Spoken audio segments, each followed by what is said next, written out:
This is the file that was sent over by you guys for the BIG Serpentine Pavilion. And I opened the file and I've just organized it a little bit here. So I've organized the layer and I've organized some of the objects on there. And if you type turntable, right now we'll spin the model around so you get an idea of what the file was originally. I'm going to propose some changes for you guys, and you can look at the changes and change the design as well for yourself. So let's escape. This is Jongchan Shi's model, and you should take a moment and look at the original. So there's two sets of points on the bottom and two sets of points on the bottom on both sides to create a 3D custom variable pattern. And the pattern is located over here. He's also drawn it 2D. So that's what it looks like. The pattern doesn't extend to the second side. The top is quite high and there's no exit really here. So let me take a moment and show you how you might want to think about creating that surface. So I'm going to type dupe edge, and then I'm going to select this edge because I think that Jongchan Shi has drawn quite nice curves here.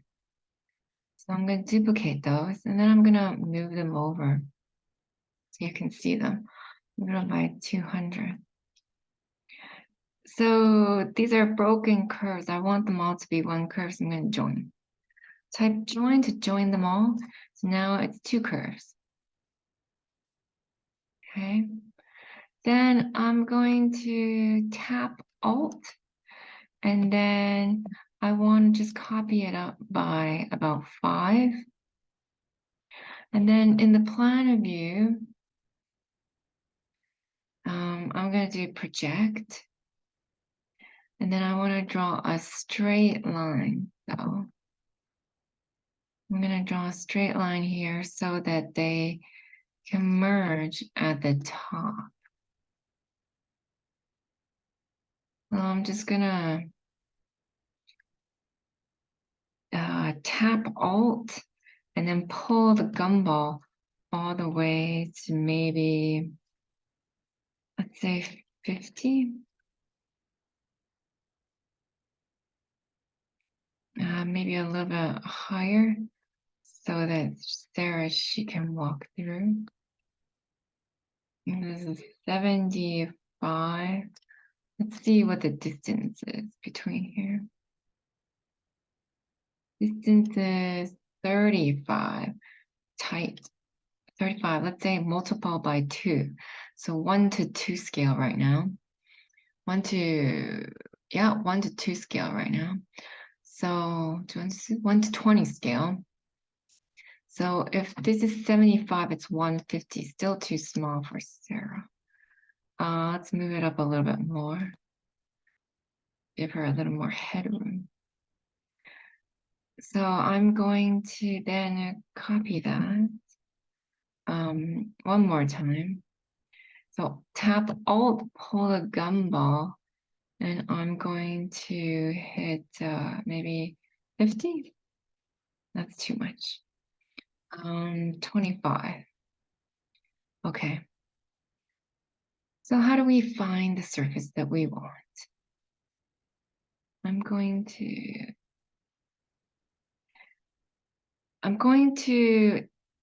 in the bottom row here, press record history. And then I'm going to select these curves and type loft. Okay.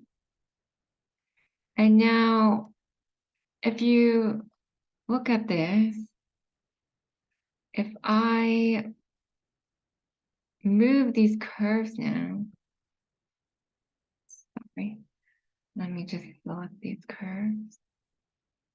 If I move these curves, it will update it's a live update. I can also, if I move this curve,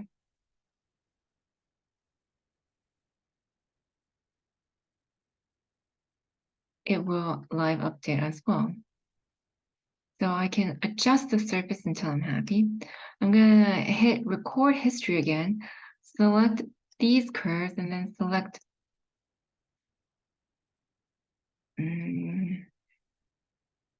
this curve, and then this curve, and type loft again. Okay.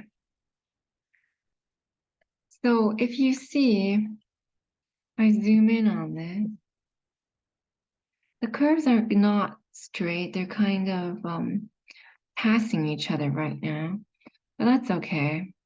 We can fix that in a little bit. For now, I just want to open this up a little bit so that I can see how the inside of this is moving. And then if I update this curve now, you can see I can adjust the surface accordingly. And it's automatically updating for me. And adjust that. And then move these curves. And then it will update live. It's almost like Grasshopper. So if you're not comfortable with Grasshopper, this might be a good alternative to stay in Rhino and use the bottom. Click on record history, turn off record history.